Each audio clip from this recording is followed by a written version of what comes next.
What can we do in business and policy to sustain the remarkable promise that America represents? How do we cut into the federal policy agenda? For too long, business and society have been fighting against each other. These adversarial relationships have compounded an era of win-lose politics and resulted in gridlock here in Washington. We've got to get this turned around, and we've got to do it fast. I was once at a briefing at the House of Representatives for staff. The AFL-CIO and the U.S. Chamber of Commerce don't do that many common briefings. But this one was one we were both eager to do, how it was really vital for U.S. competitiveness that we move boldly on infrastructure. A junior staffer sort of sheepishly raised his hand and said, the AFL-CIO and the Chamber of Commerce agree on this.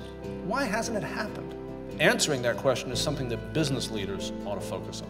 Why is it that when you get that kind of consensus, that the political system doesn't respond? We had an incredibly diverse population respond to the survey, and the great news is our respondents identified enormous strengths that are viewed as being even stronger over time in the U.S. The problem is these strengths are increasingly neutralized by other historical strengths that are weakening over time, so we can see some troubling trends that are holding back the U.S. economy. You might be interested in knowing how do the respondents from just within the D.C. area compared to the overall set of respondents across the world. For the political system, you're actually even less optimistic than the typical respondent. So what we've done to get the discussion started is to actually identify these 7 areas that we believe, based on our research, really matter for U.S. competitiveness. These are areas where there's really a wide consensus. They will have impact in our lifetimes. Washington's going to have to grapple with a lot of these questions in a pretty profound and quick way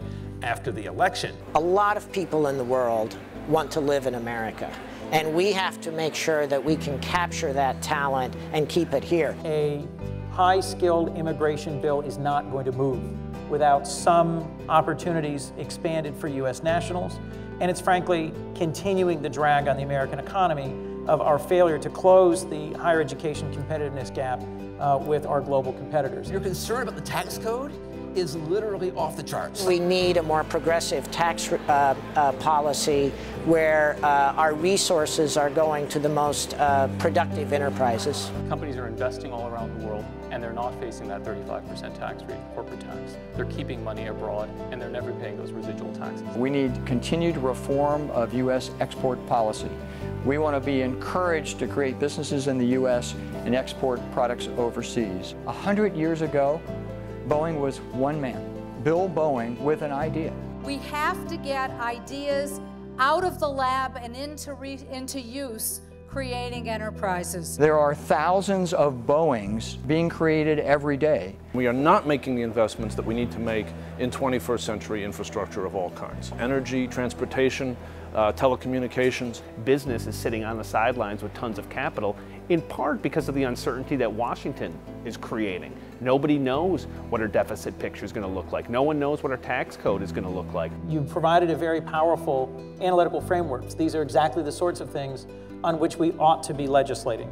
It is very difficult to move from areas of quiet, private consensus to the actual passage of a bill in today's Congress. Coming from the private sector, one of the surprising things to me is how much you can effectively do as the federal government, and then how much you can do if you are partnered with the business community. Every one of you in this room that's running a business, let's make a commitment to do this. And if we do that, we can, at least some level, change the world. And I think if we can do that in business, we are going to be looked at differently as businesses.